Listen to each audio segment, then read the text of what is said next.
समन्ता चक्रवालेषु अत्रा गच्छन्तु देवता सद्धम्मं मुनिराजस्य सुनन्तु सग्मुखदं धम्मश्रवण कालो अयं भदन्ता धम्मश्रवण कालो अयं भदन्ता धम्मश्रवण कालो अयं भदन्ता नमो तस्से भगवतो अरहतो सम्मा संबुद्दस्से नमो तस्से भगवतो अरहतो सम्मा संबुद्दस्से नमो तस्से भगवतो अरहतो सम्मा संबुद्दस्से तीनिमानि भिक्खवे तित्थायतनानि यानि पण्डितेहि समनुज्जीयमानानि समनुगाह्यमानानि समनुभाष्यमानानि परम्पि गत्वा अकिरियाय सन्टहन्ति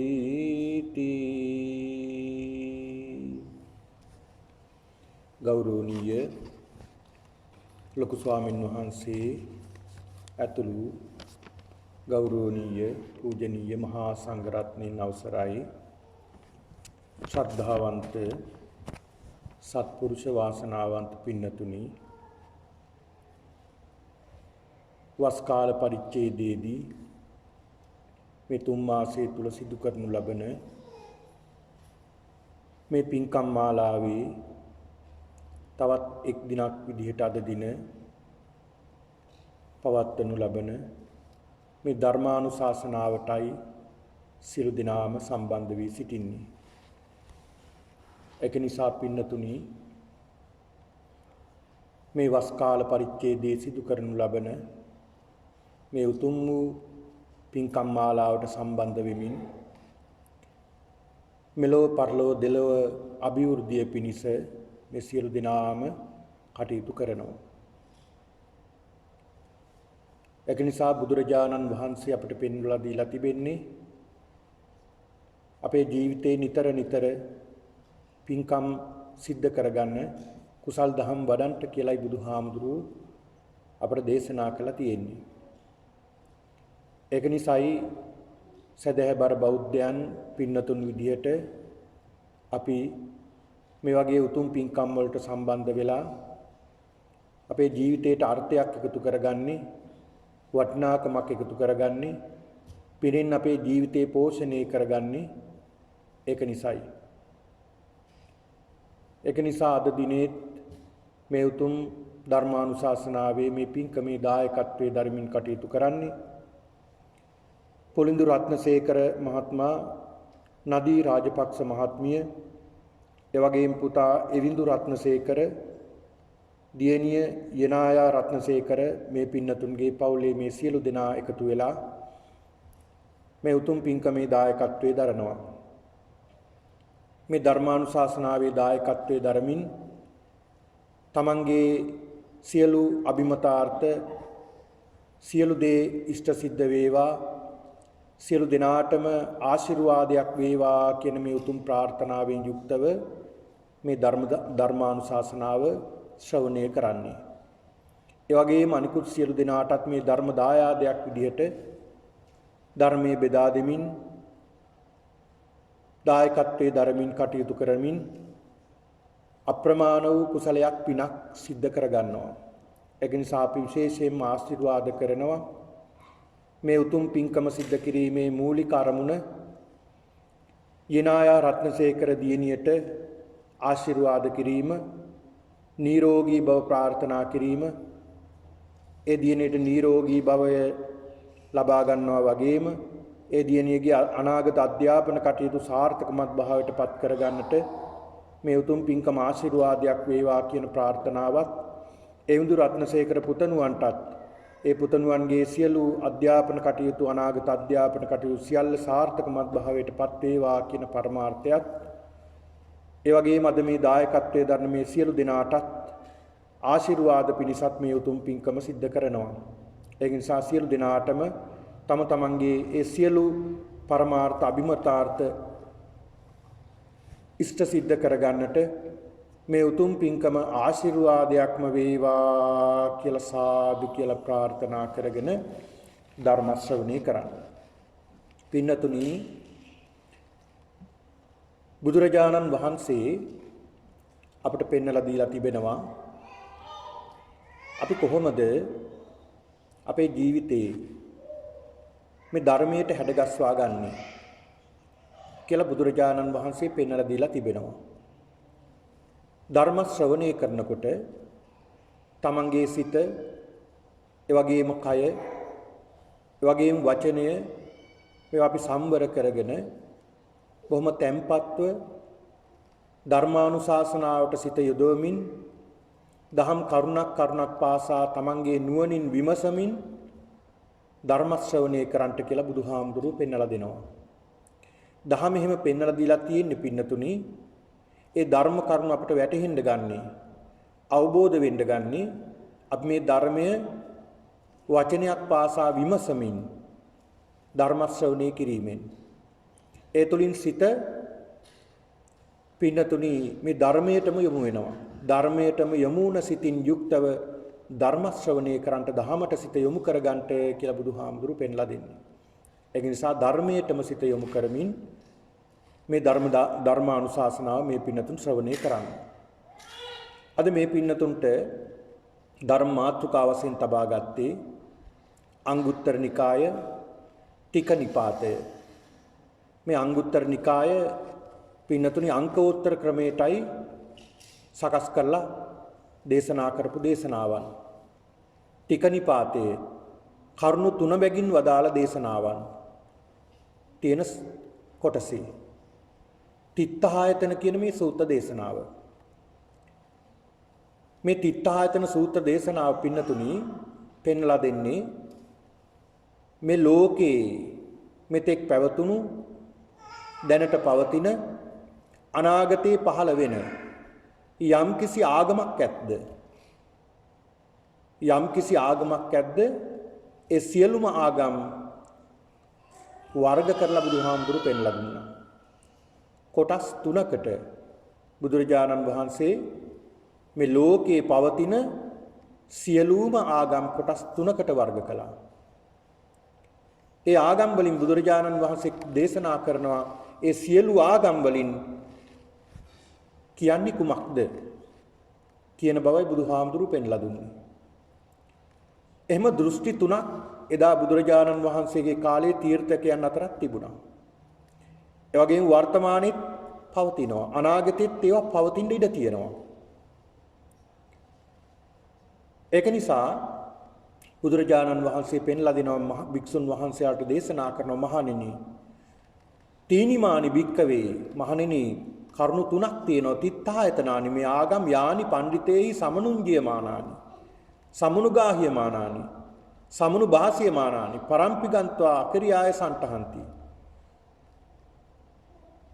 මේ වගේ ආගම් දර්ශන තියෙනවා 3ක්. මොනවද? පින්නතුනි සඳහන් කරනවා බුදුරජාණන් වහන්සේ පෙන්ලා දෙනවා එකක් තමයි මේ ලෝකේ සැප කියලා එකක් තියෙනවා. දුක කියලා එකකුත් තියෙනවා. සැප කියලා එකක් තියෙනවා. ඒ වගේම දුක කියලා එකකුත් තියෙනවා. ඒ වගේම තමයි සැපත් නොවන දුකකුත් නොවන එකට කියනවා අපි මධ්‍යස්ත. එහෙම නැත්නම් අදුක්කම අසුක. මේ කියන මේ විඳීම් ඒ ආගම් වල කියලා දෙනවා. සමහර ආගම් වල අපි විඳින සැප, අපි විඳින දුක්, එහෙම නැත්නම් මේ දෙකටම අතර දේවල්, අදුක්කම අසුක වේදනා, මේ දේවල් සියල්ලම සිද්ධ වෙන්නේ කුමක් නිසාද? වෙන කිසිම හේතුවක් නිසා නෙමේ. පෙර කරපු කර්මයක් නිසා තමයි අපි මේ සැප දුක උපේක්ෂා කියන මේ දේවල් අපි විඳින්නේ. අදුක්කම සුඛ කියන මේ වේදනාවන් විඳින්න හේතුව පෙර කරපු කර්ම නිසා කියලා. දැන් බෞද්ධ වුණාට අපි අතරත් සමහරු අතරත් මේ මතේ තියෙනවා. පෙර කරපු කර්මයක් නිසා තමයි අපි මේ විඳවන්නේ කියලා, විඳින්නේ හෝ විඳවන්නේ පෙර කරපු කර්මයක් නිසා කියලා. එතකොට බුදුරජාණන් වහන්සේ දේශනා කරනවා මේ කර්මය කියන එක ප්‍රධාන සාධකයක් නෙවෙයි. කර්මය එක සාධකයක් පමණයි. අර නියාම ධර්ම පහක් බුදුහාමුදුරුවෝ පෙන්ලා දෙනවා. උතු නියාම, බීජ නියාම, කම්ම නියාම, ධම්ම නියාම, චිත්ත නියාම. ඍතු විපර්යාසය නිසා යම් යම් සැප දුක් මධ්‍යස්ථ වින්දන අපිට විඳින්න සිද්ධ වෙනවා. බීජ නියාමයේ නිසාත් එහෙම වෙනවා. කර්මයක එක සාධකයක් විතරයි. ඊළඟට බුදුහාමුදුරුවෝ පෙන්ලා දෙනවා යම් යම් කර්ම තියෙනවා ඒවා අපිට වෙනස් කරන්න බැරි කර්ම. දැන් ආනන්තරීය පාප කර්මය, පංචානන්තරීය පාප කර්ම සිදු වුණොත් ඒවා අපිට වෙනස් කරගන්න අනිත් පැත්තට හරවන්න අපහසුයි. ඊට මෙහායින් සිද්ධ වෙන යම් යම් කර්ම තියෙනවා ඒවත් අපිට යම් තාක් දුරට මහා පින්කම් කිරීමෙන් ඒවා යට කරගන්න පුළුවන් ශක්තියක් තියෙනවා. ඒ කර්ම අපි කරපු යම් යම් කර්ම නිසා අපට යම් යම් දුක් ඇති වෙනවා, කරදර ඇති වෙනවා, ලෙඩ දුක්, රෝගාබාධ ඇති වෙනවා. එතකොට අපි මොකද කරන්නේ? අපි පින්කම් කරගන්නවා, සිත පිරිසිදු කරගන්නවා. එතකොට අර අකුසල් යටපත් වෙලා, පෙර අකුසල් යටපත් වෙලා අපි කරපු කර්මවල බලපෑම නිසා නැවතත් අපිට කුසල් මතු කරගන්න පුළුවන්කම තිබෙනවා. ඒකනේ අපි බෝධි පූජා පවත්වන්නේ විශේෂයෙන්ම පින්කම් කරන්නේ. ඊළඟට ජීවිතේට යම් කිසි තර්ජනයක් තියෙනවා නම් සඳහන් කරනවා, ජීවිත හානියක් තියෙනවා. ඒක නිසා ප්‍රාණයක් නිදහස් කරන්න අපි ගවයෙක් හෝ සතෙක් නිදහස් කරනවා. ඒ වගේ පින්කම් කරගන්නවා. ඒතර බුදුරජාණන් වහන්සේ මේ කාරණෙන් පෙන්නලා දෙනවා මම යම් කිසි තැනකට යනවා. මෙහෙම වාදයක් තියෙන, මෙහෙම ප්‍රකාශ කරන, මෙහෙම උගන්වන යම් කිසි ආගමක් දර්ශනයක් තියෙනවද? එතෙන්ට යනවා. ඒ අය කියන්නේ කුමක්ද? පෙර කරපු කර්මය නිසා තමයි මේ සියල්ලම සිද්ධ වෙන්නේ. ඔය නිගණ්ඨනාත පුත්ත ශාස්ත්‍රෝතුමත් කර්මවාදියෙක්නේ. කර්මය නිසා තමයි මේ සියල්ලම සිද්ධ වෙන්නේ කියලා සඳහන් කරන්නේ. පෙර කරපු කර්ම නිසා. එයා පෙර කරපු කර්ම නැති කරගන්න ක්‍රමයකුත් සඳහන් කරනවා. අලුතෙන් කර්ම එකතු වෙන එනක වළක්වන ක්‍රමයකුත් සඳහන් කරනවා. එතකොට එහෙම ආගම් දර්ශන ඉදක් තිබුණා. අදක් තියෙනවා. අනාගතයේත් මේවා පහළ වෙන්න ඉඩ තියෙනවා. ඒක නිසා පින්නතුනි බුදුරජාණන් වහන්සේ භික්ෂුන් වහන්සේලාට දේශනා කරනවා මහණෙනි මම එහෙම තැනකට යනවා. එහෙම ප්‍රකාශ කරන තැනකට ගිහිල්ලා ඒ අයට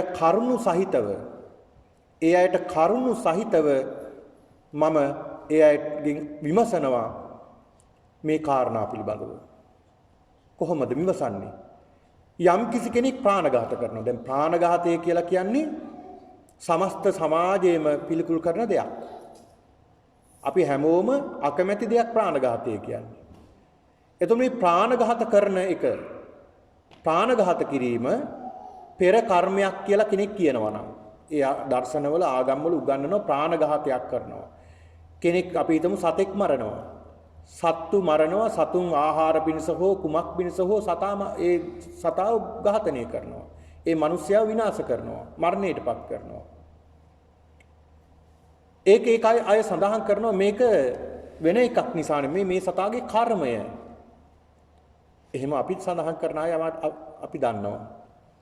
බෞද්ධ අතර සමහර අය එහෙම සඳහන් කරනවා. තමන් කරන ක්‍රියාව සාධාරණීකරණය කරගන්න මේ සතාගේ පෙර කර්මයක් නිසා තමයි මේ සතා මැරුණේ. අපි අතින් මරණයටපත් උනේ ඒකයි කියලා එහෙම සඳහන් කරනවා. එතකොට මේ ප්‍රාණඝාත කරන කෙනා එහෙම සඳහන් කරනවා නම් අදත්තාදාන කරන කෙනා එහෙම නැත්නම් සොරකම් කරන කෙනා ඒක පෙර කර්මයක් නිසා සොරකම් කරන්න කියලා කියනවා නම් ඒක සාධාරණයිද? නෑ ඒක සාධාරණ නෑ. ඒක පිනතුනි නිග්‍රහයට කාරණාවක්. නිග්‍රහයට කාරණාවක්. ප්‍රාණඝාත කිරීම, සොරකම් කිරීම, වැරදි කාමසේවනයේ යෙදීම, බොරු කීම, කේලාම් කීම, පරුස වචන කීම, හිස් වචන කීම මෙන්න මේ කාරණා පින්නතුනි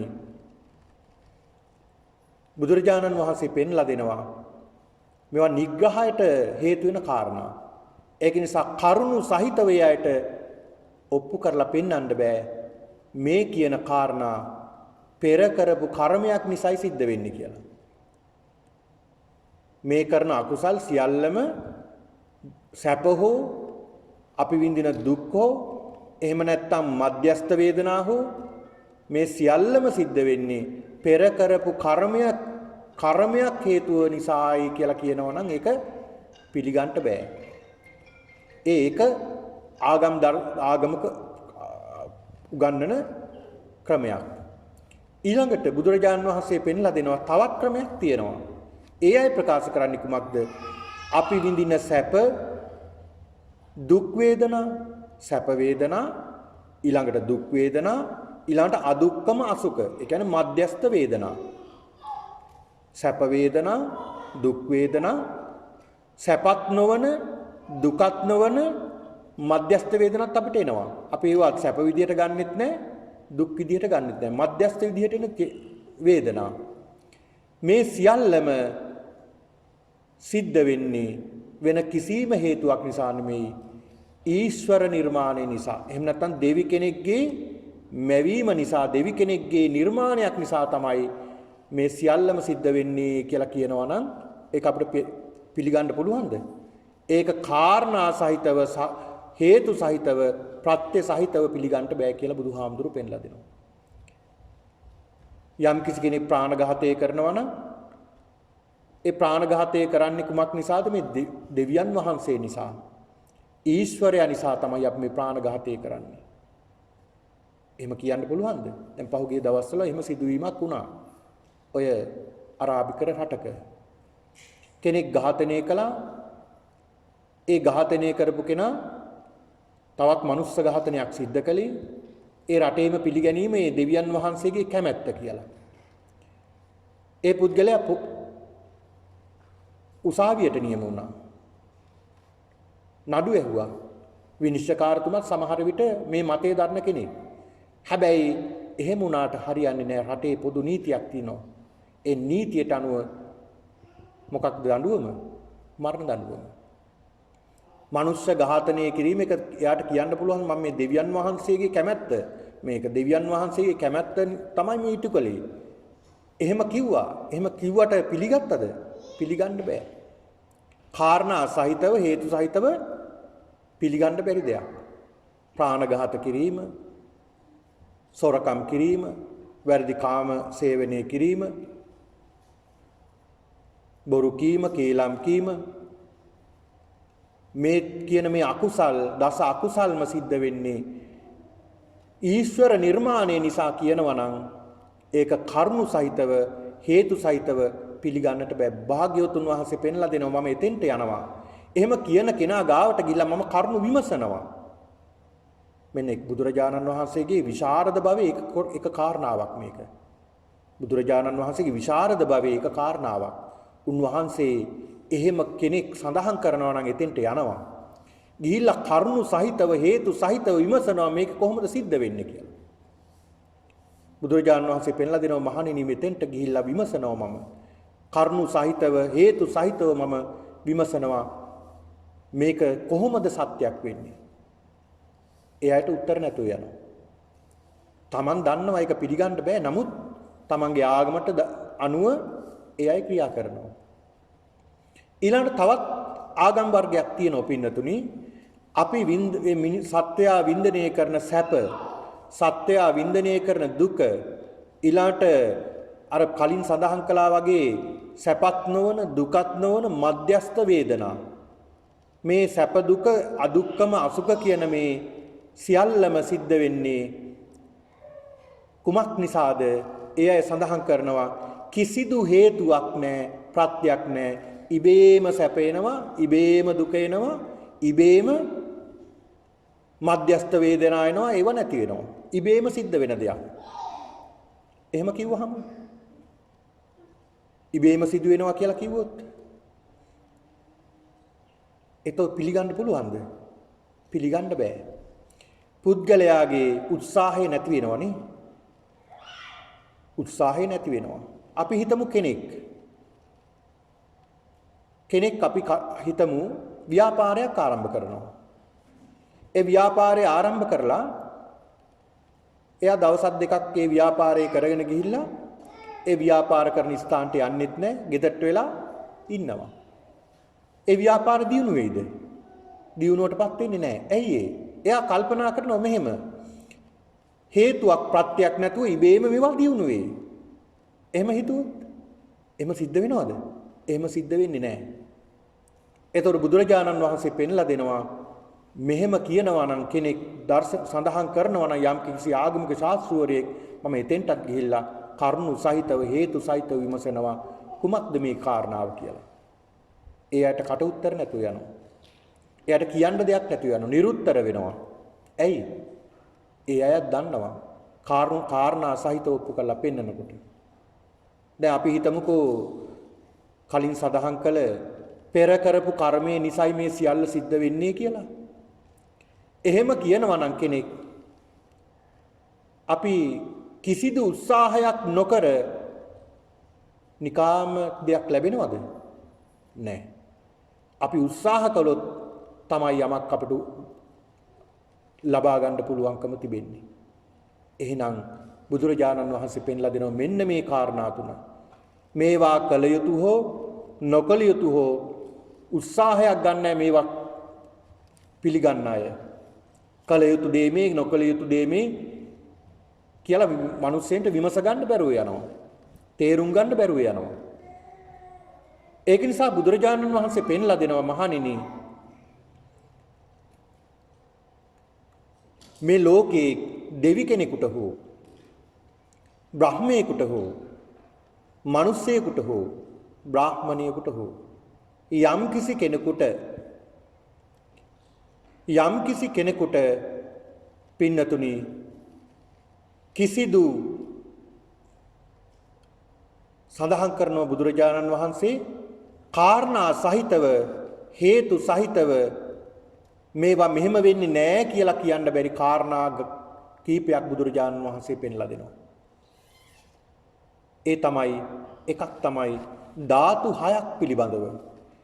මේ ධාතු 6 පිළිබඳව දෙවියෙකුට හෝ බ්‍රහ්මයෙකුට හෝ බ්‍රාහ්මණයෙකුට හෝ කිසිදු කෙනෙකුට මේක මෙහෙම වෙන්නේ නැහැ කියලා කියන්න බෑ.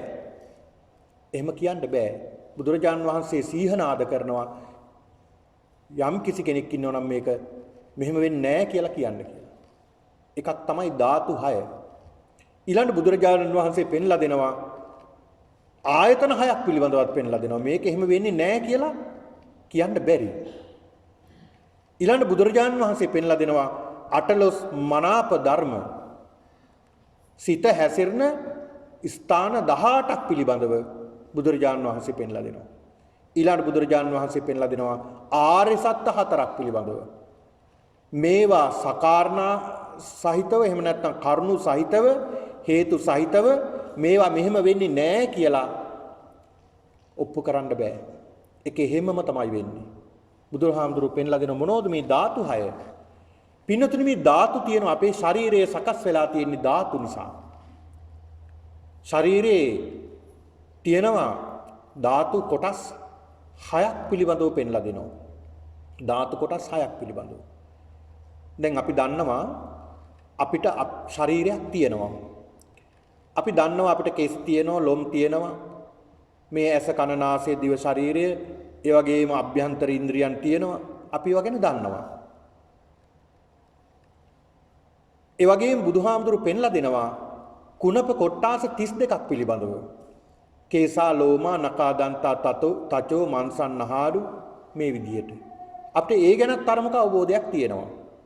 එතකොට මේ සියල්ලම සකස් වෙන්න පින්නතුනි අපේ මේ ශරීරයේ සකස් වෙන්න ධාතු 6ක් බලපානවා. ධාතු 6ක් බලපානවා. මේවට කියනවා මහා භූත රූප. භූත කියන්නේ භෞතික. භෞතික රූප 6ක් පිළිබඳව 4ක් තියෙනවා අනිත් දෙක ඒ 4 නිසා නිර්මාණය වෙන දෙයක්. මොනවද මේ? පඨවි ධාතුව පළවෙනි එක. දෙවෙනි එක ආපෝ ධාතුව. තුන්වෙනි එක තේජෝ ධාතුව. ඊළඟට වායෝ ධාතුව. ඊළඟට ආකාශ ධාතුව. ඊළඟට විඥාන ධාතුව. පඨවි, ආපෝ, තේජෝ, වායෝ, ආකාශ, විඥාන කියන මේ ධාතු 6. මෙන්න මේ ධාතු 6 නිසා තමයි අපි ක්‍රියාත්මක වෙන්නේ. අපි ජීවත් වෙන්නේ. මේවා කවදාවත් පින්නතුනි මේ ධාතු 6 මෙහෙම ක්‍රියාත්මක වෙන්නේ නැහැ කියලා කිසි කෙනෙකුට කියන්න බෑ. බුදුරජාණන් වහන්සේ පෙන්ලා දෙනවා. මොකද්ද මේ පඨවිය? මේ ශරීරයේ තියෙන අපිට පඨවි කියලා ධාතුවක්. මේ ශරීරයේ තද ගතියක් තියෙනවා. මේ තද ගතිය නිසා තමයි අපි මේ ක්‍රියාත්මක වෙන්නේ, ඇවිදින්නේ, ඉඳගන්නේ. මේ සියලු ක්‍රියාවන් සිද්ධ කරන්නේ මේ පඨවි ධාතුව නිසා. මේ ශරීරයේ අභ්‍යන්තරයේ තියෙන පඨවි කියලා ධාතුවක්. සෑම රූප කලාපයකම මේ ධාතු කොටස් තියෙනවා. ඒකට කියනවා පඨවි ධාතු. පඨවිය තද ගතිය. දැන් අපේ ශරීරයේ තියෙන තද ගතිය ඊට වැඩිය තද ගතිය වැඩි මේ ලීයක් වගේ අල්ලනකොට. මේ ලීයට වැඩිය තද ගතිය වැඩි කළු ගලක් වගේ අල්ලනකොට. ඒ ධාතු වල ඒ භාණ්ඩවල ඒ පඨවි ගතිය අඩු වැඩි ප්‍රමාණයේ තියෙනවා. එතකොට මේ ශරීරයේ තියෙන ධාතු වලට අපි කියනවා අභ්‍යන්තර පඨවිය. පඨවි ධාතුවට කියනවා අභ්‍යන්තර පඨවිය. ඊළඟ බාහිර වස්තු වල තියෙන පඨවි ධාතුවට අපි කියනවා බාහිර පඨවිය. අභ්‍යන්තර පඨවිය, බාහිර පඨවිය. එතකොට මේ ශරීරයේ සෑම අංශු මාත්‍රයක් තුළ මේ පඨවි ධාතු වලින් සකස් වෙලා තියෙනවා. ඒතර පඨවිය කියලා කියනවා. ඊළඟට ආපෝ ධාතුව. ආපෝ කියන්නේ වැగిරෙන ගතිය. මේ ශරීරයේ මේ කලින් සඳහන් කළ මේ පඨවි ධාතුව පඨවි ධාතු කොටස් 20ක් පිළිබඳව බුදුහාමුදුරු පෙන්ලා දෙනවා. පඨවි ධාතු කොටස් 20ක්. කේසා, ලෝමා, නඛා, දන්තා, තචෝ මේ විදිහට පඨවි ධාතු කොටස් 20ක් මේ ශරීරයෙන් හැදිලා තියෙනවා. ඊළඟට ආපෝ ධාතුව. ආපෝ කියලා කියන්නේ වැగిරෙන ස්වභාවය. ජලය එහෙම නැත්නම් වැగిරෙන ස්වභාවය. මේ ශරීරයේ වැగిරෙන දේවල් තියෙනවා. ආපෝ කොටස් 12ක් පිළිබඳව පෙන්ලා දෙනවා බුදුහාමුදුරු. ආපෝ කොටස් 12ක් මේ ශරීරයේ තියෙනවා. මේ ලේ කියන දේවල් වැగిරෙනවා. කෙල, සෙම්, සොටු, මුත්‍ර මේ දේවල් වැగిරෙනවා මේ අපේ ශරීරයේ. ඒතර මේ ආපෝ ස්වභාවයක් නැතුව අපිට ජීවත් වෙන්න පුළුවන්ද? ජීවත් වෙන්න බෑ ආපෝ ස්වභාවය නැතුව. මේ ආපෝ ස්වභාවය අපිට අවශ්‍යයි. ආපෝ ස්වභාවය නැතුව ජීවත් වෙන්න බෑ. ඊළාට පෙන්නලා දෙනවා තේජෝ ධාතුව. තේජෝ කියලා කියන්නේ උණුසුම, සීතල සහ උණුසුම. උණුසුම අඩු වුණ තැන සීතලයි කියනවා. සීතල අඩු වුණ තැන උණුසුමයි කියලා කියනවා. එතකොට මේ ශරීරයේ තුල මේ තේජෝ ධාතුව තියෙනවා. තේජෝ ධාතුව නිසා තමයි අපි ජීවත් වෙන්නේ. එතකොට මේ තේජෝ ධාතුවත් මේ සත්වයාගේ ජීවයේ පිණිස අවශ්‍ය වෙනවා.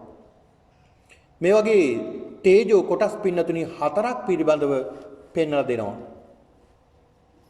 තේජෝ කොටස් 4ක් පිළිබඳව පෙන්වලා දෙනවා.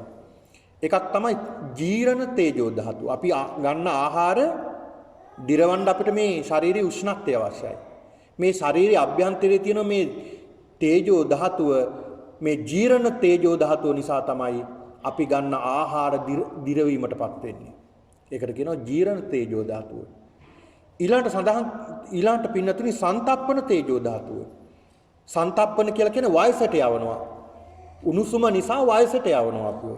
අපි දවසින් දවස වයසට යවන තේජෝ ධාතුවට අපි කියනවා සන්තප්පන තේජෝ ධාතුව. ඊළඟ පරිධාන තේජෝ ධාතුව. පරිධාන කියලා කියන්නේ දවනවා අපේ ශරීරය. දාඩිය දානවා, දවනවා. ඒකට කියනවා පරිධාන තේජෝ ධාතුව. ඊළාට පාචක තේජෝ ධාතුව. කියන්නේ පැසවනවා මේ ශරීරය. පැසවනවා. ඒකට කියනවා පාචක තේජෝ ධාතුව. ඒතකොට තේජෝ ධාතුවත් අපිට අවශ්‍යයි ජීවත් වෙන්න. දැන් මේ ධර්ම දේශනාව අවසන් වුණාම මේ පින්නතුන් ඉඳගෙන හිටපු තැන පොඩ්ඩක් අත තියලා බැලුවොත් රස්නේ. අපේ ශරීරයේ උණුසුමක් තියෙන නිසා මේ අපේ ශරීරයේ උණුසුමක් තියෙනවා. අන්න ඒ උණුසුමට කියනවා තේජෝ ධාතුව. ඊළඟට වායෝ ධාතුව. මොකද්ද මේ වායෝ ධාතුව? හමායන ස්වરૂපය. මේ ශරීරයේ තියෙන හමායන ස්වરૂපයක් සෑම අංශු මාත්‍රයක් තුලම සෑම රූප කලාපයක් තුලම මේ වායෝ ධාතුවත් අඩංගු වෙනවා. වායෝ ධාතුවත් අඩංගු වෙනවා. එහෙම වායෝ ධාතු කොටස් 6ක් පිළිබඳව පෙන්ලා දෙනවා. එකක් තමයි උද්දංගමා වාතා. උද්දංගමා වාතා කියන්නේ දැන් අපි ආහාර ගත්තාම ටිකක් වෙලා යනකොට උගුරට එනවා. පහළ තියෙන කුසේ තියෙන වාතය උඩට තල්ලු කරනවා. ඒකට කියනවා උද්දංගමා වාතා. ඊළඟට අදෝගමා වාතා. ඊළඟට පල්ලෙහාට තල්ලු කරන වාතයක් තියෙනවා. ආමාශින්දල් පල්ලෙහාට තල්ලු කරන වාතය අදෝගමා වාතා කියනවා ඒක. ඊළඟට අංගමංගානුසාරිනෝ වාතා. දැන් අපි අතපය එහා මෙහා කරන්නේ, බෙල්ල එහාට මෙහාට හොලවන්නේ, ඇවිදින්නේ. මේ සියල්ලම කරන්නේ කුමක් නිසාද? මෙන්න මේ වායෝ ධාතුව බලපෑමක් නිසා. වායෝ ධාතුව බලපෑමක් නිසා. එතකොට මේ වායෝ ධාතුව මේ ශරීරයේ සෑම තැනකම ක්‍රියාත්මක වෙනවා. ඒක නිසා අපි එහා මෙහා යන ක්‍රියා කරන වැඩ කරන මේ ධාතුවට කියනවා අංගමංගානුසාරිනෝ වාතා. ඊළඟට කුච්චිසය වාතා. කුසේ තියෙන වාතය. ඒකට කියන කුච්චිසය වාතා. ඊළඟට කොට්ටිසය වාතා. ශරීරයේ ගමන් කරන ලේ ධාතුව පවා තල්ලු කරන්නේ මේ වායෝ ධාතුව නිසා. වායෝ ධාතුව නිසා තමයි දැන් ආපෝ ධාතුව තල්ලු කරලා දෙන්නේ වායෝ ධාතුව නිසා. ඊළඟට අස්වාස ප්‍රස්වාස වාතා. දැන් බලන්න අපි ආශ්වාස ප්‍රාශ්වාස කරනවානේ. ඒත් වාතය. ආශ්වාස ප්‍රාශ්වාස කරන්නේ මේ වාතය. එතකොට මෙන්න මේ වායෝ කියන ධාතුවකුත් අපේ ශරීරයේ තියෙනවා. ඊළඟට පින්නතුනි පඨවි ආපෝ තේජෝ වායෝ ඊළාට බුදුහාමුදුරුවෝ පෙන්ලා දෙනවා ආකාශ කියලා ධාතුවක්. මොකද්ද මේ ආකාශ කියලා කියන්නේ? හිස් කියන එක. හිස් ස්වභාවයෙන් දැන් ධාතු දෙකක් අතර හිස් ස්වභාවයක් තියෙන්නේ.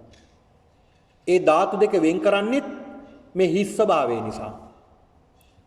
එමෙ හිස් ස්වභාවයන් තියෙනවා. දැන් ශරීරයේ අභ්‍යන්තරේ ගත්තාම මේ හිස් ස්වභාවයන් තියෙනවා. ඉන්ද්‍රියන් දෙකක් අතර ગેප් එකක් තියෙනවා. එහෙම නැත්නම් හිදසක් තියෙනවා. ආන් එකට කියනවා ආකාශ හිස් බව. ඒ හිස් බවත් අපේ ශරීරයට නැත්නම් සියලු ඉන්ද්‍රියන් එකට ඇමිල්ලා තියෙනවා. ඒ හිස් බව තියෙනවා. ඊළාට විඥාන ධාතුව. අන්න විඥාන ධාතුවක් තියෙනවා. මේ විඥාන කියන මේ ධාතුව නිසා මේ සත්වය ක්‍රියාත්මක වෙනවා. මේ ධාතු ක්‍රියාත්මක වෙනවා. මේ සත්වයාගේ මේ ධාතු ක්‍රියාත්මක වෙන්න මේ සත්වයා ක්‍රියාත්මක වෙන්න ජීවයක් ලබන්න මෙන්න මේ කියන ධාතු කොටස් 6ම අවශ්‍යයි. ධාතු කොටස් 6ම අවශ්‍යයි.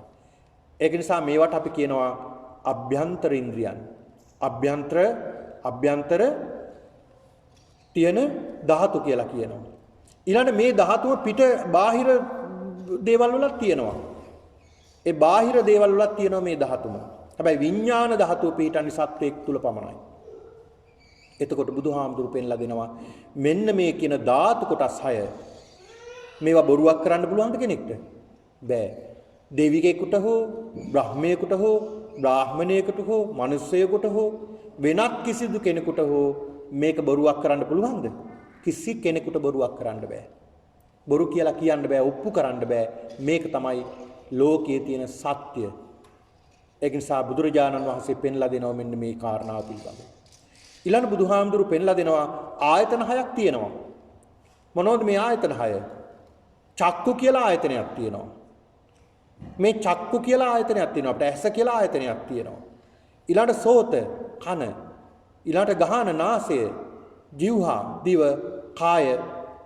කාය ශරීරය, මනස. ඇස කන නාසය දිව ශරීරය මනස. මේ ඉන්ද්‍රියන් ටිකක් තියෙනවා. මේ ඉන්ද්‍රියන් ටිකෙන් ක්‍රියාත්මක වෙනවා අපි. ක්‍රියාත්මක වෙන්නේ මේ ඉන්ද්‍රියන් නිසා. සැප දුක් උපේක්ෂා මේ සියල්ලම ලබන්නේ මොකක් නිසාද? මේ සියල්ලම ලබන්නේ අපි මේ ඉන්ද්‍රියන් නිසා. ඇහෙන් රූප දැකලා අපි සැප දුක් උපේක්ෂා විදියට ගන්නවා. මේ කියන ඇස කන නාසය දිව ශරීරය මනස මේවා නිසා තමයි සත්‍යෝ ලෝකයක් හදාගන්නේ. එහෙම නැතුව පෙර කරපු කර්මයක් නිසා හෝ ඊශ්වරයෙක් නිසා හෝ කිසිදු හේතුවක් ප්‍රත්‍යක් නිසා හෝ සිද්ධ වුණ දෙයක් නෙවෙයි. ඊළඟ බුදුහාමුදුරු පෙන්ලා දෙනවා අටලොස් මනාප ධර්ම. මොනවද මේ? සිත හැසිරෙන තැන් 18. පින්නතුනි ඇසින් අපි රූපයක් දකිනවා. ඇහැ නිකන් තිබුණාට රූප පේන්නේ නැහැ නේ. ඇහත් රූපයක් තියෙන්න ඕනේ. ඇහත් රූපයක් තිබ්බට වැඩක් නැහැ. චක්කු විඥානයක් ඇති වෙන්න ඕනේ. ඒ චක්කු විඥානය ඇති වුණාම තමයි තින්නම් සංගති පස්සෝ. ඒ තුනම එකතු වුණාම අන්න ස්පර්ශයක් ඇති වෙන පස්සපච්චය වේදනා. මේ විදිහට ඇස නිසා රූපයක් ඇසින් රූපයක් දැක්කා. ඒ තුලින් චක්කු විඥානයක් හැදුනා. ආන්ගේ බලපු දැකපු රූපය සැප විදිහට ගන්න නැද්ද අපි? සැප විදිහට ගන්නවා ඒ රූපය. ඇහින් රූපයක් දැකලා සැප විදිහට අපි ගන්නවා. අන්න එකක්. සිත හැසිරෙනවා සැප විදිහට. ඒක සැපයක් විදිහට අරගෙන අපි තෘෂ්ණාව හදා ගන්නවා. ඊළඟට ඒ තවත් රූපයක් අපි බලලා ඇසින් රූපයක් දැකලා ඒක දුකක් විදිහට අපි ගන්නවා. එතකොට අන්න තවත් ක්‍රමයක්. ඊළඟට මේ ඇසින්ම රූපයක් දැකලා සැපත් නොවන දුකත් නොවන මධ්‍යස්ථ දෙයක් විදිහට හිතනවා. සිත් ඇති කර ගන්නවා. අන්න තවත් ක්‍රමයක්. ඔන්න ওই වගේම කනින් ශබ්ද අහලා සැප දුක් උපේක්ෂා විදිහට ගන්නවා. නාසයෙන් ගඳ සුවඳ දැනගෙන සැප දුක් උපේක්ෂා විදිහට හදා ගන්නවා. දිවෙන් රස දැනගෙන සැප දුක් උපේක්ෂා විදිහට ගන්නවා. ඊළඟට ශරීරයෙන් ස්පර්ශ ලබාගෙන සැප දුක් උපේක්ෂා විදිහට ගන්නවා. සිතින් ධර්මතා හදාගෙන ඒ තුලින් සැප දුක් උපේක්ෂා විදිහට අපි ලෝකය හදා ගන්නවා. ආන් එහෙමයි අපි කර්ම හදාගන්නේ නේ. කර්ම හදාගන්නේ අපි මේ විදිහට. ඇසින් රූප දැකලා කර්ම හදා ගන්නවා. ඒවා සැප දුක් උපේක්ෂා විදිහට අපි දකිනවා. අපි ගන්න විදිහට තමයි ඒ සැප දුක් උපේක්ෂා විදිහට අපි හදාගන්නේ. ඒතර මේ විදිහට ආකාර 18කට හිත ඇති හැසිරෙනවා. මේක බොරුවක්ද? මේක බොරුවක් කියලා කිසි කෙනෙකුට ඔප්පු කරන්න බෑ. මේක තමයි ලෝකේ පැවැත්ම. ලෝකේ ධර්මතාව. සිත හැසිරෙන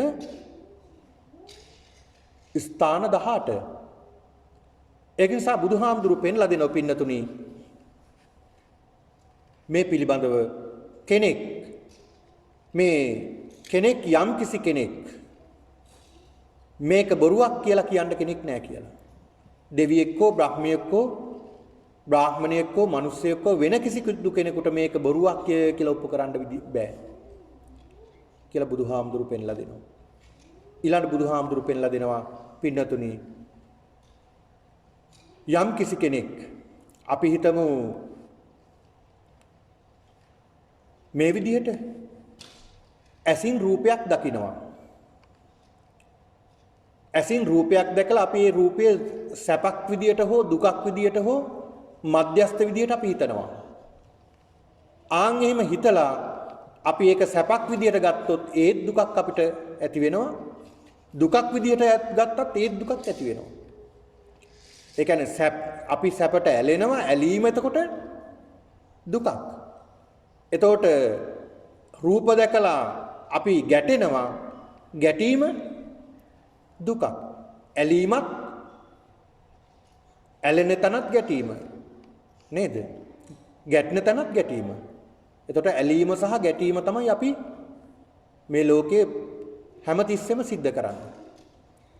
ඊළඟ බුදුහාමුදුරු පෙන්ලා දෙනවා පින්නතුනි යම්කිසි කෙනෙක් යම්කිසි ආකාරයකට බුදුහාමුදුරු පෙන්ලා දෙනවා මෙන්න මේ චතුරාර්ය සත්‍ය දේශනාව. චතුරාර්ය සත්‍ය.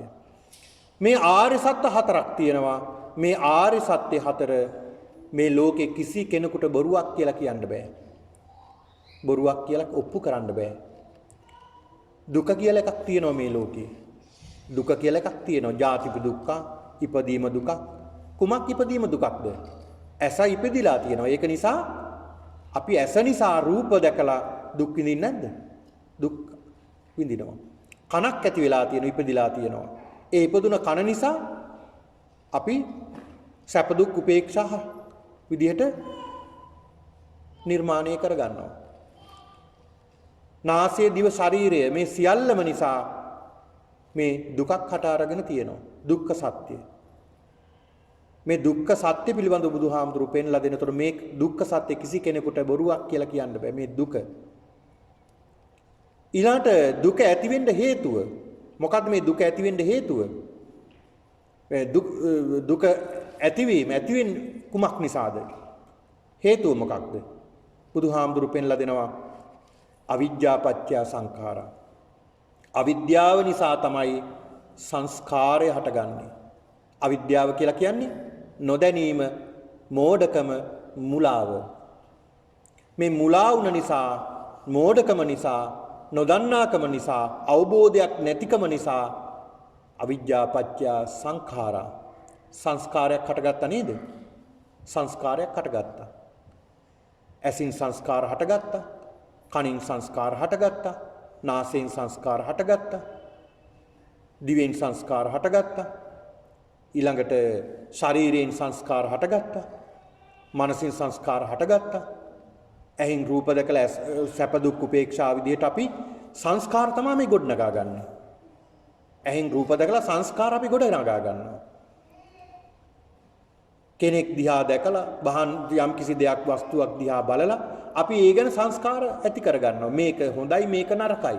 මේක මේ විදිහයි, මේ විදිහයි, මේ විදිහයි කියලා අපි තෘෂ්ණාවෙන් අපි අල්ල ගන්නවා. එහෙම නැත්නම් ද්වේෂයෙන් අපි අල්ල ගන්නවා.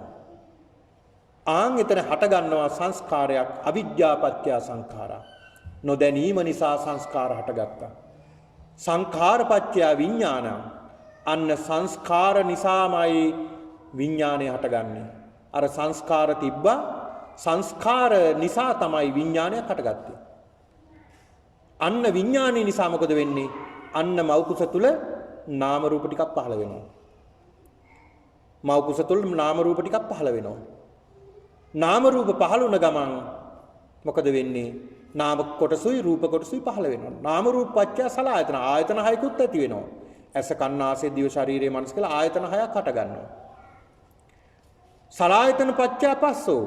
අන්නේ ආයතන හය නිසා ඇස නිකන් තියෙන්නේ නැහනේ. ඇස රූප දකින්නවා. කන ශබ්ද අහනවා. නාසය ගඳ සුවඳ දැන ගන්නවා. දිව රස දැන ගන්නවා. කය ස්පර්ශ දැන ගන්නවා. මනස ධර්මතා හඳුන ගන්නවා. අන්න සලආයතන පත්‍ය පස්සෝ ආයතන හය නිසා ස්පර්ශ හටගත්තා. පස්සපච්චය වේදනා. ස්පර්ශ නිසා මොකද උනේ? අන්න සැප දුක් උපේක්ෂා විදියට වින්දන හදාගත්තා නේ. සැප දුක් උපේක්ෂා විදියට අන්න ලෝක හදාගත්තා. ලෝකයක් හදාගත්තා අපි සැප දුක් උපේක්ෂා විදියට. සැප දුක් උපේක්ෂා විදියට හදාගෙන අපි මොකද කරන්නේ? මේ ලෝකේ නොඑක් විදියට කටයුතු කරනවා. සැප දුක් උපේක්ෂා විදියට හදාගෙන. වේදනාපච්චය තණ්හන්න. වේදනාව නිසා මොකද උනේ? වින්දන ලැබපු නිසා ඊට ඇලෙනවා. තණ්හාවක් හට ගන්නවා. තණ්හාපච්චය උපාදානං. තෘෂ්ණාව නිසා දැඩිව අල්ල ගන්නවා අපි. තෘෂ්ණාව නිසා දැඩිව අල්ල ගන්නවා. මගේ මගේ මගේ කියලා දැඩිව අල්ල ගන්නවා අපි. දැඩිව අල්ල ගැනීමක් ඇති වෙනවා. අන්නේ දැඩිව අල්ල ගැනීම නිසා උපාදාන පච්චය භව භවයක් ඇති වෙනවා. භවපච්චය ජාති. භවය නිසා නැවතත් තැනක අපි උපත ලබනවා. ජාතිපච්චය ජරා මරණ ශෝක පරිදේව දුක්ඛ දෝමනස් උපායාස සම්භවಂತಿ. අන්න ඉපදුණු නිසා නැවත වයසට යනවා. ලෙඩ වෙනවා, අසනීප වෙනවා, අඬනවා, වැළපෙනවා, ශෝක කරනවා. අපි බලාපොරොත්තු ඉන්න දේවල් අපිට නැති වෙනවා. අපි බලාපොරොත්තු නැති දේවල්, අකමැති දේවල් ලැබෙනවා. මේ වගේ මහා දුක් ගොඩකට අපිට මුහුණ දෙන්න සිද්ධ වෙනවා. ආන් දුක හැට ගැනීමේ හේතුව. ඊළඟ බුදුහාමුදුරු පෙන්ලා දෙනවා දුක නැති කිරීම. කොහොමද මේ දුක නැති කරන්නේ? අවිද්‍යාවත්වේ අශේෂ විරාග නිරෝධා සංඛාර නිරෝධෝ. අවිද්‍යාව කියලා කියන්නේ නොදැනීමනේ. නොදැනීම නැති කරගෙන අපි දැනීම පහළ කරගන්නවා. විද්‍යාව පහළ කරගන්නවා. චතුරාර්ය සත්‍ය පිළිබඳ අවබෝධයක් ඇති කරගන්නවා. අන්න අවබෝධයක් ඇති කරගත්ත පුද්ගලයා අවිද්‍යාවත්වේ අශේෂ විරාග නිරෝධා සංඛාර නිරෝධෝ. සංස්කාරයත් එතනින්ම නැති වෙනවා. අවිද්‍යාව නැති වුණා නම් සංස්කාරයක් නැති වෙනවා. සංඛාර නිරෝධා විඥාන නිරෝධෝ. ඒතකොට සංස්කාරයක් නැති නිසා විඥානයක් ඇති වෙනවද? නැහැ. විඥානයකට පැවැත්මක් නැහැ සංස්කාරයක් නැතුව. ඒතකොට මේ සංස්කාරය නැති වෙනකොට විඥානයක් නැති වෙනවා. විඥාන නිරෝධා නාම රූප නිරෝධෝ. විඥානයක් පවතින්නේ නැහැ පින්නතුනි නාම රූප නැතුව. නාම කොටසුත් රූප කොටසුත් පවතින්න නම් විඥානයක් අවශ්‍යයි. මේ විඥානය නැත්තම් එතන නාම රූප කොටසක් නැහැ. නාම රූප කොටසක් නැහැ. රූප කොටසක් නැහැ. රූප කියලා කියන්නේ අපි සඳහන් කළ ඇස කන් නාසය දිව ශරීරය කියන මේ කොටස්. ඊළාට බාහිර ආයතන රූප ශබ්ද ගන්ධ රස ස්පර්ශ. රූප. ඊළාට වේදනා සංඥා සංඛාර. වේදනා පස්ස වේදනා සංඥා චේතනා මේවා නාම කොටස්. මේ කියන නාම රූප පවතින්නේ විඥානයක් නැතුව. නාම රූප නිරෝධා සලආයතන නිරෝධෝ. එතකොට ආයතන හයක් හට ගන්නවද නාම රූප නැතුව? නාම රූප නැති වෙනකොටම ආයතන හයක් නැති වෙනවා. සලආයතන නිරෝධා පස්ස නිරෝධෝ. ආයතන හයක් නැත්තම් ස්පර්ශ වෙන දෙයක් තියෙනවද රූපයක? ස්පර්ශ වෙන්නේත් නැහැ. ස්පර්ශයක් නැති වෙනවා. පස්සපච්ච පස්ස නිරෝධා වේදනා නිරෝධෝ. ස්පර්ශය නැති වෙනකොට වින්දනය කරන්න දෙයක් ඉතුරු වෙනවද? නැහැ. වින්දනය කරන්න දෙයක් ඉතුරු වෙන්නේ නැහැ. සැප විදියට හෝ දුක් විදියට හෝ මධ්‍යස්ථ විදියට වින්දනය කරන්න දෙයක් නැති වෙනවා. වේදනා නිරෝධා තණ්හා නිරෝධෝ. තෘෂ්ණාවක් නැති වෙනවා වින්දනයක් නැති නිසා. තණ්හා නිරෝධා උපාදාන නිරෝධෝ. තෘෂ්ණාව නැත්තම් එතන අල්ල ගැනීමකුත් නැහැ. වේදනා නිරෝධා පින්නතුනි ඊළඟට බුදුහාමුදුරු පෙන්ලා දෙනවා උපාදාන නිරෝධා භව නිරෝධ. උපාදානයක් නැති වෙනකොට භවයක් නැති වෙනවා. භවයක් හැදෙන්නේ නැතිව යනවා. භව නිරෝධා ජාති නිරෝධෝ. භවයක් නැති වෙනකොට අන්න උපතකුත් නැති වෙනවා. උපතක් නැති වෙනකොට ජාති නිරෝධා ජරා මරණ ශෝක පරිදේව දුක්ඛ දෝමනස් උපායාසා නිරුද්ධಂತಿ. අන්න දුක් දොම්නස් සියල්ලම නැති වෙනවා. ආන් ඒකයි තුන්වෙනි ආර්ය සත්‍ය බුදුහාමුදුරු පෙන්ලා දෙන මේ දුක නැති කරන්නේ කොහොමද කියලා. දුක නැති කරන්නේ කොහොමද කියලා. ඊළඟ බුදුහාමුදුරු පෙන්ලා දෙනවා දුක නැති කිරීමේ මාර්ගය කුමක්ද? දුක නැති කිරීමේ මාර්ගයේ පින්නතුනි බුදුහාමුදුරු පෙන්ලා දෙනවා සම්මා දිට්ඨි. නිවැරදි දැකීමක් ඇති කරගන්න. නිවැරදි දැකීමක් ඇති කරගන්න. ඒ නිවැරදි දැකීමක් නැතුව අපිට මේ ගමන යන්න බෑ. නිවැරදි දැකීමක් ඕනි. සම්මා දිට්ඨි, සම්මා සංකප්ප, සම්මා වාචා, සම්මා කම්මන්ත, සම්මා ආජීව, සම්මා වායාම, සම්මා සති, සම්මා සමාධි. මේ කියන ආර්ය අෂ්ටාංගික මාර්ගයම පින්නතුනි අපිට අවශ්‍යයි මේ මාර්ගය ගමන් කරන්න. ඒක නිසා පින්නතුනි බුදුහාමුදුරු පෙන්ලා දෙනවා බුද්ධිමත් පුද්ගලයා, පඬිතයා. මේ පඬිතයා බුද්ධිමත් කෙනා බොහෝම හොඳට සිහිය පවත්වනවා. සිහියෙන් යුක්තව කටයුතු කරනවා. අඥානය හැම සිහියෙන් යුක්තව කටයුතු කරන්නේ නැහැ. ඇහෙන් රූපයක් දැකලා ඒ රූපය සැප විදියට හෝ දුක් විදියට හෝ මධ්‍යස්ථ විදියට අරගෙන තණ්හා උපාදාන හදාගන්නේ නැද්ද? හදා ගන්නවා. තණ්හා උපාදාන හදා ගන්නවා. ඒ තණ්හා උපාදාන හදාගන්න හැදෙන්නේ කොහොමද කියලා බුදුහාමුදුරුවෝ බලන්න කියනවා කොහොමද මේ හැදෙන්නේ මේ තණ්හා උපාදාන.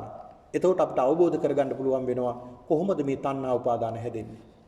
කුමක් නිසාද අපි දැඩිව අල්ල ගන්නවා. දැඩිව අල්ලා ගැනීම නිසා නේද මේ තණ්හා උපාදාන හැදෙන්නේ.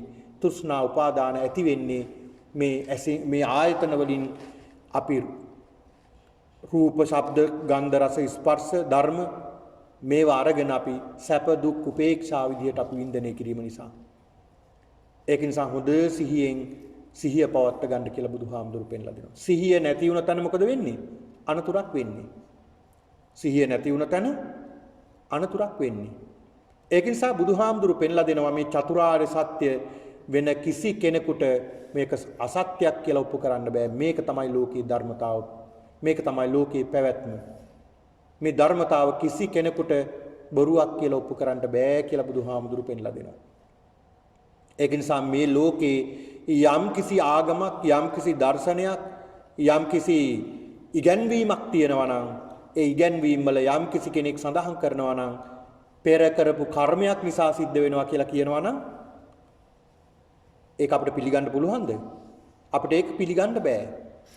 යම් කිසි කෙනෙක් ආගමික ශාස්ත්‍රවලෙක් සඳහන් කරනවා නම් මේ සියල්ල සිද්ධ වෙන්නේ ඊශ්වර නිර්මාණයේ හේතුවෙන් කියලා ඒක පිළිගන්න පුළුවන්ද? ඒක පිළිගන්නත් බෑ අපිට. කාරණා සහිතව ඒක ඔප්පු කරන්න බෑ. එහෙනම් දෙවි කෙනෙක් මේ ලෝකේ නිර්මාණය කළා නම් ඇයි මේ මිනිස්සු සැප දුක් විදියට දෙකක් දේශනා මවලා තියෙන්නේ? ඇයි විවිධ ආගම් නිර්මාණය කළා තියෙන ආගමික ගැටුම් ඇති වෙන්නේ? එහෙම අපිට ගැටලු ඇති වෙනවා. යම් කිසි කෙනෙක් සඳහන් කරනවා නම් මේ කිසිම හේතුවක් නැතුව හේතුවකුත් නැතුව ප්‍රත්‍යයකුත් නැතුව ඉබේම සත්වයා පිරිසිදු වෙනවා, ඉබේම සත්වයා කිල්ටු වෙනවා. ඉබේමයි මේ දේවල් සිද්ධ වෙන්නේ කියලා සඳහන් කරනවා නම් ඒකත් අපිට පිළිගන්න පුළුවන්ද? ඒකත් අපිට පිළිගන්න බෑ. ඒක නිසා බුදුහාමුදුරු පෙන්ලා දෙනවා නිතරම සිහියෙන් ඉන්න මේ කාරණා ගැන. මේ ධාතු පිළිබඳව සිහියෙන් ඉන්න. මේකට බුදුහාමුදුරු පෙන්ලා දෙනවා ධාතු මනසිකාරය. ධාතු පිළිබඳව මෙනෙහි කරන්න. ශරීරයේ ධාතු කොටස් පිළිබඳව මෙනෙහි කරමින් භාවනා කරන්න සිහියෙන් ඉන්න. මේ සියල්ලම මේ ශරීරයේ ක්‍රියාත්මක වෙන්නේ ධාතු ගොඩක්. ධාතු ගොඩක ක්‍රියාත්මක වීමක්මයි කියලා දකින්න කියලා බුද්ධියෙන් දකින්න ප්‍රඥාවෙන් දකින්න කියලා බුදුහාමුදුරු පෙන්ලා දෙනවා. ඒතර මේ ධාතු කියලා කියන්නේ පින්නතුනි මේ ධාතු සියල්ලම එකතු වුනහම මේ කියන ධාතු සියල්ලම එකතු වුනහම මේවට අපි කියන රූප කලාපයක් කියලා. එකතු වුණ පදාර්ථයක්. එහෙම රූප කලාප ගොඩාක් එකතු වුනහම අපි කියන රූප පුඤ්ජයක් කියලා. ඒ රූප පුඤ්ජ තමයි මස් විදිහට අපි මේ දකින්නේ ශරීරයක් විදිහට සකස් වෙලා තියෙන්නේ. එතකොට මේ හැම අංශු මාත්‍රයකම මේ ධාතු කොටස් ටික තියෙනවා. මේ ධාතු තමයි මෙරි මෙරි උපදින්නේ. ඒ ධාතු වල තියෙන ශක්තියක් වයසට යන ස්වභාවයක් මම කලින් සඳහන් කළානේ. වයසට යන ස්වභාවයක්, පැසවන ස්වභාවයක්, දිරවන ස්වභාවයක්. මේ ස්වභාවයක් මේ ධාතු වල තියෙනවා. ඒ ධාතු තමයි වෙනස් වෙන්නේ. ඒ ධාතු තමයි වේගින් ක්‍රියාත්මක වෙන්නේ. ඒක නිසා තමයි පුද්ගලයා මේ ඉන්න පුද්ගලයා නෙමෙයි අනිත් පැත්තට ඉන්නේ. ඒකනේ වේගින් අපි වෙනස් වෙනවා කියලා කියන්නේ. නචසෝ නච අඤ්ඤෝ. එයත් නෙමෙයි වෙන කෙනෙකුත් නෙමෙයි. අර ගලනා එක ගඟක් දැකිය නොහැකිය දෙවරක් දකින්නට දෙවරක් ලොවේ ජීවත් නොවේ කිසිවෙක්. ඒක දාර්ශනිකයෙක් සඳහන් කරනවා. ගලනා එක ගඟක් දැකිය නොහැකිය දෙවරක්. එක ගලන එක ගඟක් දෙපාරක් දකින්න බෑ. ඇයි ඒ ගඟ අනිත් වතාවේ ඇස් පිල්ලම ගහලා බලනකොට ඒ ගඟ නෙමෙයි වෙන ගඟක් ගලන්නේ. ඒ වතුර ටික නෙමෙයි වෙන වතුර ටිකක් තියෙන්නේ. ඒ තරම් වේගෙන් ඒ ගඟ ගලනවා. දකින්නට දෙවරක් ලොවේ ජීවත් නොවේ කිසිවෙක්. දෙපාරක් දකින්නවත් කෙනෙක් ජීවත් වෙනවද? ඊට වඩා වේගෙන් මේ ශාරීරික අභ්‍යන්තරයේ තියෙන මේ ධාතු කොටස් වෙනස් වෙන්න ගන්නවා වේගෙන්. අපිට ඒක පේන්නේ නැහැ පින්නතුනේ. ඒක ප්‍රඥාවෙන් අවබෝධයෙන් දකින්නයි අපිට අවශ්‍යයි. බුදුහාමුදුරු පෙන්ලා දුන්නේ ඒක ප්‍රඥාවෙන් දකින්න.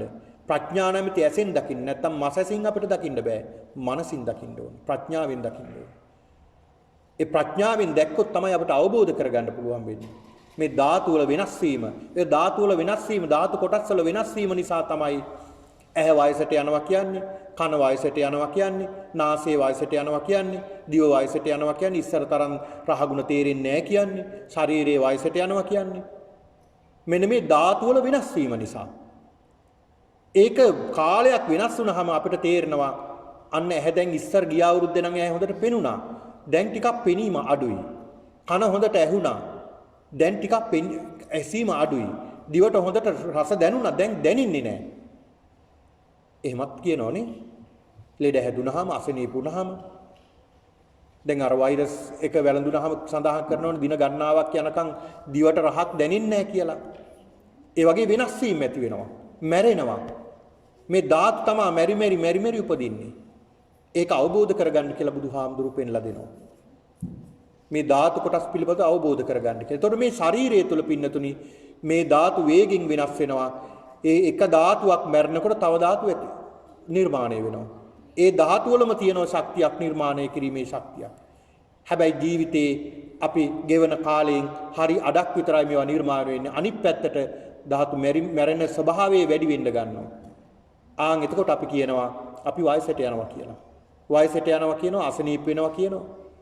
ඉතින් මේ විදිහට බුදුහාමුදුරුවෝ පෙන්ලා දෙනවා මෙන්න මේ ධාතු පිළිබඳව අවබෝධ කරගන්න ප්‍රඥාවෙන් දකින්න. ආන් මේ ප්‍රඥාවෙන් දකින්න කෙනාට පේන්න ගන්නවා මේ ශරීරයේ ධාතු ගොඩක් තමයි තියෙන්නේ.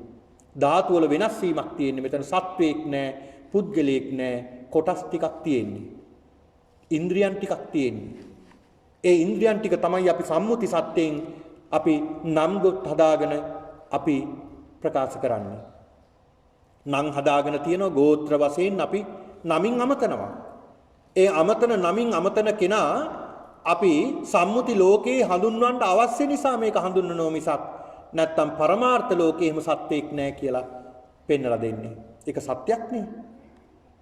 ඒක සත්‍යයක්. දැන් අපේ මේ ශරීරයේ කොටස් ටික අපි හිතමු කෙනෙක්ට නමකින් අපි හඳුන්වනවා. ඒ හඳුන්වන කෙනාගේම කොටස් ටික අපි වෙන් කළොත් අපි බලමු ඔකට හොඳ උදාහරණයක් බුදුහාමුදුරුවෝ පෙන්ලා දෙනවනේ. හොඳ උදාහරණයක් පෙන්ලා දෙනවා. ඒ තමයි පින්නතුනි යතාහි අංග සම්භාරෝ කෝයි සද්දෝ රතෝ ඉති. අංග සම්භාරයක් එකතු වෙලා අපේ වාහනේ හැදෙනවා. අපේ කාර් එක හදලා තියෙන කොටස් ගොඩක් එකතු කරගෙන. ඒ කාර් එකේ කොටස් ටික කෑලි කෑලි ගලවලා වෙන් කරපුවාම කෙනෙකුට කියන්න පුළුවන් ද කෝ පෙර තිබුණ කාර් එක වාහනේ රතේකෝ කියන්න බෑ. අර කොටස් සියල්ලම එකතු කරගෙන අපි හදා ගන්නවා නමක් දා ගන්නවා මේක අහවල් එක මේ දේ මේ වාහනේ රතේ කියලා. ආන් ඒ වගේ තමයි අපිත් මේ කොටස් ගොඩාක් එකතු කරගෙන අපි මිනිසා කියලා හදාන තියෙනවා. නමක් දාලා හඳුන්වනවා. ගෝත්‍රයක් හඳුන්වනවා. ආන් එහෙමයි අපි හඳින්නේ. එතකොට මේක සම්මුතියක් විතරයි. පරමාර්ථය මේක නෙමෙයි. පරමාර්ථයේ ධාතු ගොඩක්. කොටස් ගොඩකින් ධාතු ගොඩකින් ක්‍රියාත්මක මේ ශරීරයක් මේ තියෙන්නේ. ආන් ඒක අවබෝධ කරගන්න කියලා බුදුහාමුදුරුවෝ පෙන්ලා දෙනවා. ඒක නිසා පින්නතුනි ඒකට අපි හොඳ සිහියෙන් ඉන්න ඕනේ. සිහිය වර්ධනය කරගන්න ඕනේ. හොඳ සිහියෙන් යුක්තව අපි ප්‍රඥාව වර්ධනය කරගන්න උත්සාහ කරන්න ඕනේ. අපි දකින අපිට පෙනෙන අපි මේ ඉන්ද්‍රියන්ගෙන් ගන්න සියලුම අරමුණු සැප විදියට හෝ වේවා දුක් විදියට හෝ වේවා මධ්‍යස්ථ විදියට හෝ වේවා ගන්න සෑම අරමුණක්ම අපි ගන්නකොට ප්‍රඥාවෙන් දකින්න දක්ෂ වෙන්න ඕනේ. ප්‍රඥාවෙන් සිහියෙන් දකින්න දක්ෂ වෙන්න ඕනේ. මේ ගන්න සැප මේක සැපක් විදියට අපි ගත්තට මේක දුකක් බවට හැරෙනවනේ. ගන්න හැම සැපක් කියලා අපි හඳුන්වන සියල්ලම දැන් උදාහරණයක් විදියට ඔය ඇත්ත මීට පැයකට පෙර ආතුව මෙතන වාඩි වුණේ. නේද? පැයකට පමණ කලින් මේ බිම වාඩි වුණා මේ මෙට්ටවල. මේ මෙට්ටයක් අරගෙන වාඩි වුණා මොකද සැප නිසා. දැන් පැයක් කමාරක් ගත වෙනකොට මොකද වෙන්නේ? අර ඉඳගත්තයි පහසුයි කියලා ඉඳගත්තා සැපයි කියලා ඉඳගත්තා මොකද උනේ? ඒ සැප ටික ටික වෙනස් වෙන්න ගත්තා. ටික ටික වෙනස් වෙන්න ගත්තාම අන්න අපිට තේරෙන්න ගන්නවා දුක. ඉඳගත්ත ගමන් මේ දුක තේරුන්නේ නැහැ. ඒ දුක පටන් ගන්න ඉඳගත්ත මොහොතේම තමයි. හැබැයි අපිට තේරෙන්නේ නැහැ. ටිකක් වෙලා යනකොට තමයි අපිට තේරෙන්නේ මේ දුක. ඊට පස්සේ කකුල එහාට හරවනවා මෙහාට හරවනවා. කල්පනා කරනවානේ බිත්තියට හේතු වුණා නම් තව ටිකක් හොඳයි. දැන් ඉතින් ගිහිලා බිත්තියට හේතු වෙන්නත් බෑ. ධර්ම දේශනාවට බාධාවක් වෙයි කියලා එහෙමත් කල්පනා කර කටයුතු කරනවා. ඊළාට මේ ධර්ම දේශනාව තව ටිකෙන් නම් අවසන් වෙයි. ඒක නිසා ටිකක් ඉවසගෙන ඉන්නත් පුළුවන්. එහෙමත් හිතනවා. මොකක් නිසාද මේ හැම දෙයක්ම දුකක් නිසා. අපි සැප කියලා හිතන හැම දෙයක්ම කොතෙන්ටද වැටෙන්නේ? දුකයි. తాවකාලික සැපක් විතරයි අපි මේ වින්දනය කරන්නේ මේ ලෝකේ. ඒක නිසා බුදුහාමුදුරු පෙන්ලා දෙනවා මේ හැම දෙයක්ම ප්‍රඥාවෙන් දකින්න. මේක අසත්‍යක්ද? අසත්‍යක් නෙමේ සත්‍යයක්. මේ සත්‍ය බොරුවක්ද? බොරුවක් කරන්න කිසි කෙනෙකුට බෑ. මේක සත්‍ය සත්‍යම තමයි. සත්‍ය සත්‍යම තමයි. මේ සරල උදාහරණයක් මම සඳහන් කළේ. එතකොට අපි විඳින සැප මේ හැම දෙයක්ම తాවකාලිකයි. తాවකාලික සැපක් විතරයි අපි විඳින්නේ. ඒකත් අපි දුකක් බවට පත් වෙනවා. හරියට පින්නතුනි අර බෝලයක් අපි උඩ දාපුවම උඩ දාන්න අපි ආයාසයක් ගන්න ඕන නේ. රබර් බෝලයක් හෝ යම්කිසි වස්තුවක් අපි උඩට විසි කරනවා. උඩට ඉබේට විසි වෙන්නේ නැහැ මේ වස්තුව නේ. අපි මොකද කරන්න ඕනේ? ඒක ආයාසයක් අරගෙන අපි උඩට විසි කරන්න ඕනේ. හැබැයි මේ වස්තුව උඩම රැඳෙනවද? අපි උඩට විසි කරන්න ආයාසයක් ගත්තා. පල්ලෙහාට ගන්නත් ආයාසයක් ගන්න ඕනද? ඒක උඩම රැඳිලා තියනවද? නෑ. ඒක ඉබේම මොකද වෙන්නේ? බිමට පතිත වෙනවා. ආන් ඒ වගේ තමයි අපි විඳින සැපත්. අපි ආයාසයක් ගන්නවා, උත්සාහයක් ගන්නවා සැප විඳින්න. උත්සාහයක් කරගෙන සැපක් විඳිනවා. හැබැයි ටිකක් වෙලා යනකොට මොකද වෙන්නේ? ඒකත් නැවතත් ආයේ දුකක් බවට පත් වෙනවා. නේ? සැප විඳින්න අපි කොච්චර උත්සාහ ගත්තත් ඒක අවසානට දුකක් බවට පත් වෙනවා. මෙන්න මේක අවබෝධ කර සැප දුක අවබෝධ කරගන්න කියලා බුදුහාමුදුරු පෙන්ලා දෙනවා ප්‍රඥාවෙන්. එහෙම අවබෝධ කරගත්ත කෙනා සිහියෙන් කටයුතු කරන කෙනා මේ ලෝකෙන් මිදෙන්න පුළුවන්කම තිබෙනවා. ඒක නිසා බුදුහාමුදුරු පෙන්ලා දෙනවා මෙන්න මේ කාරණා කිසි කෙනෙකුට බොරුවක් කරන්න බෑ. දෙවියෙක් විසින් හෝ බ්‍රහ්මයෙක් විසින් හෝ එහෙම නැත්නම් යම් කිසි කෙනෙකුට මේක බොරුවක් කියලා ඔප්පු කරන්න සාධක සහිත සකාරණව සහේතුකව ඔප්පු කරන්න බෑ. මේක තමයි ලෝකේ පවතින සත්‍ය කියලා බුදුරජාන් වහන්සේ සීහනාද කරනවා. ඒකයි බුදුහාමුදුරු පෙන්ලා දුන්නේ. ඉතින් ඒක නිසා පින්නතුනි මෙන්න මේ කියන සත්‍ය අවබෝධ කරගන්නට බුදුරජාණන් වහන්සේ මේ පෙන්ලා දුන්න මේ සත්‍ය අවබෝධ කරගන්නට අපි සියලු දෙනාටම මේ උතුම් වූ ධර්මානුශාසනාව ආශිර්වාදයක්ම වේවා කියලා සාදු කියලා ප්‍රාර්ථනා කරගන්න